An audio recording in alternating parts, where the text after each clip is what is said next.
Mars 1984. Le gouvernement français est dans l'embarras. Boussac-Saint-Frère, l'un des plus grands groupes industriels du pays, 25 000 employés, des usines partout en France, est en faillite. L'État cherche un repreneur depuis des mois, mais personne ne veut. Trop de dettes, trop de pertes, trop de risques. Finalement, un seul homme se présente. Il a 35 ans, il revient des États-Unis avec 15 millions de dollars en poche levés auprès d'investisseurs américains. Il n'a jamais dirigé un groupe de cette taille. Tout le monde le lui déconseille. Les syndicats le regardent avec méfiance et la presse parle d'une opération suicide. Cet homme, c'est...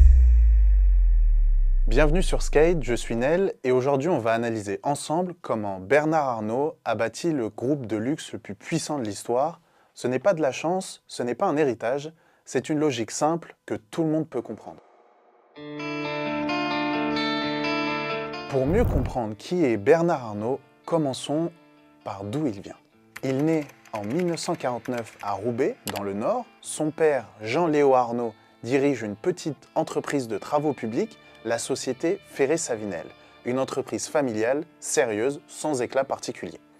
Bernard grandit dans un environnement où le travail est une valeur absolue, pas un discours, une pratique de tous les jours. Il intègre l'école polytechnique, l'une des meilleures écoles d'ingénieurs de France. Il aurait pu rejoindre un grand groupe et faire une carrière tranquille. Mais il choisit autre chose. En 1971, à 22 ans, il entre dans l'entreprise familiale.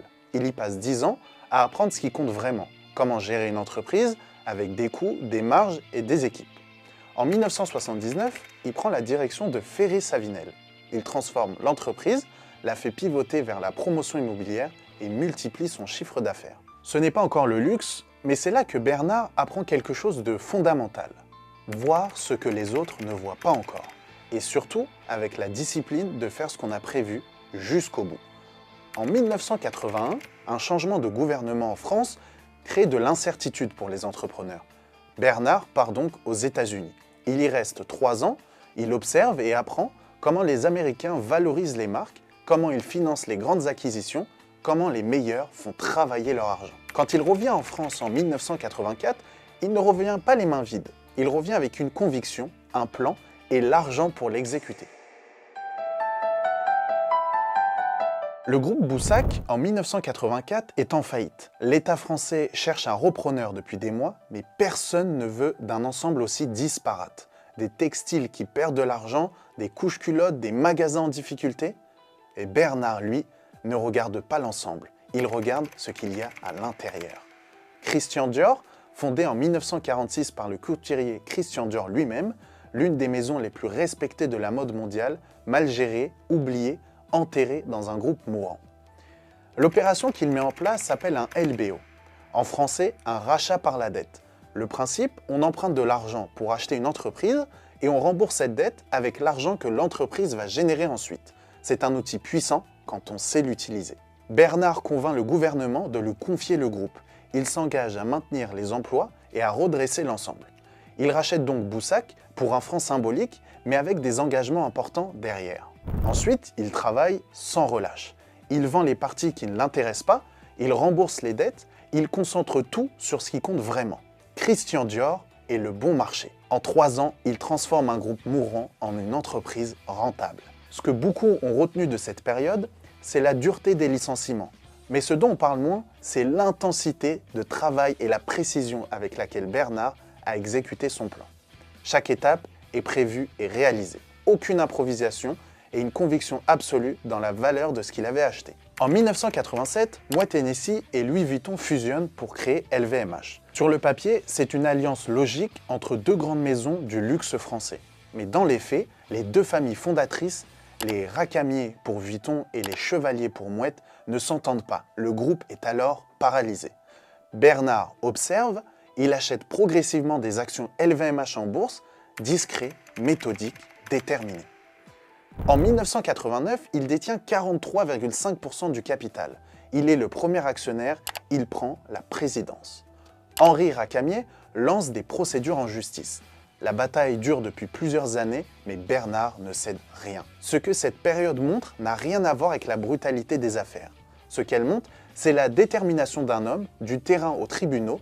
Il n'a jamais rien lâché. Chaque attaque, il la répond avec la même précision, des faits, une vision, une patience à toute épreuve. Cette détermination impose le respect même à ceux qui lui étaient opposés. Il avance sur tous les fronts en même temps, la stratégie, le financement, les batailles juridiques, la communication, et il gagne sur tout.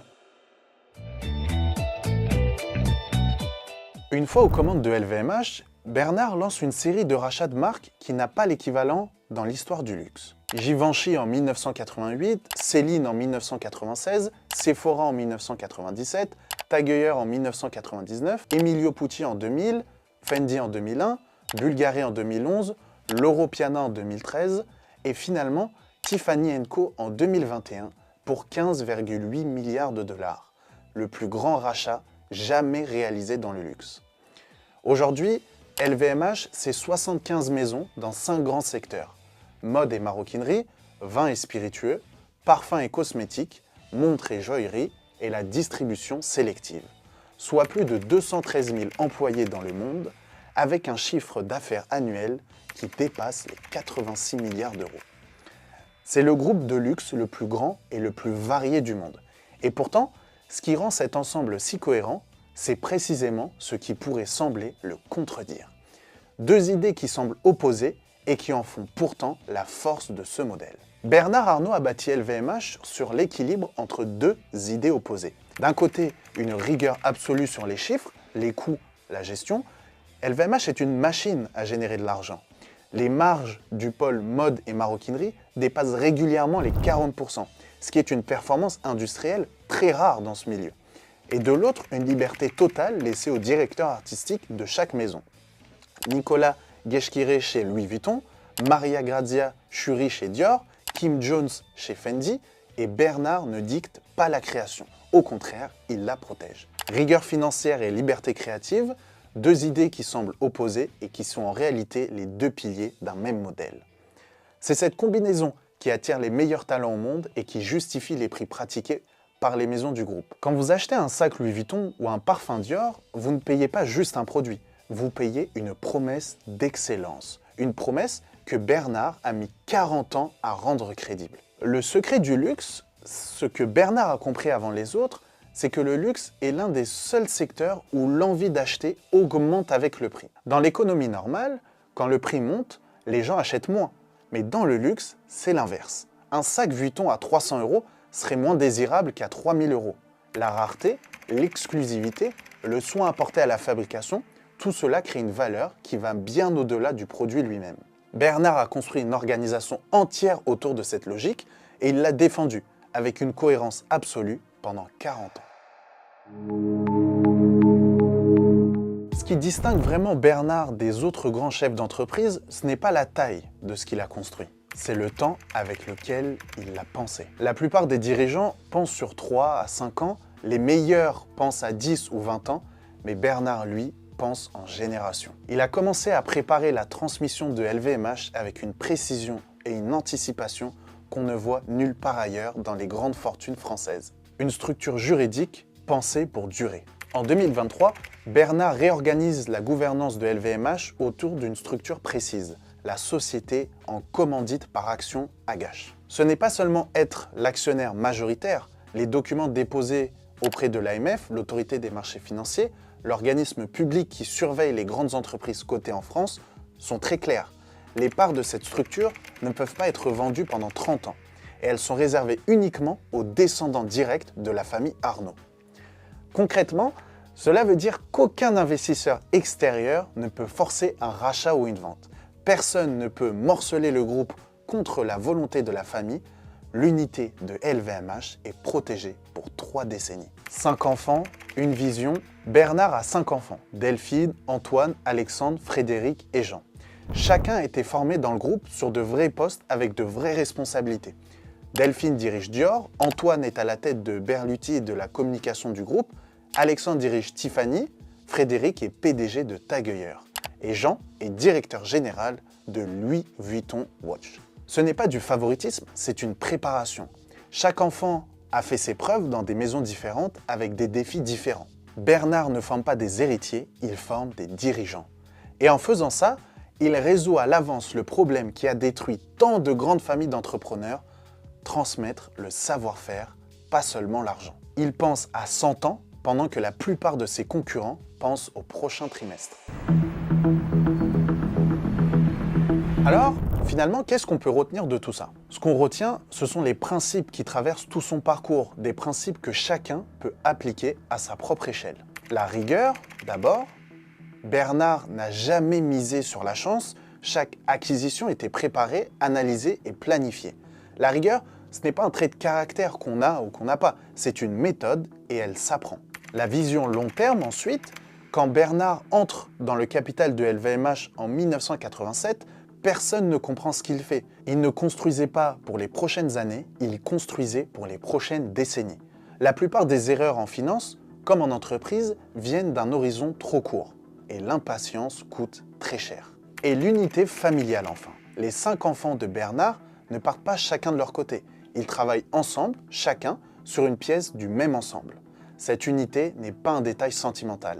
C'est une force réelle, construite et entretenue sur des décennies. L'unité dans une famille, une équipe ou une entreprise, c'est l'une des ressources les plus rares qui existent et l'une des moins valorisées dans les récits sur le succès. Ce qu'on voulait vous montrer aujourd'hui, c'est la famille Arnault, sous un angle différent et peut-être plus inspirant. La méthode, la transmission et la vision.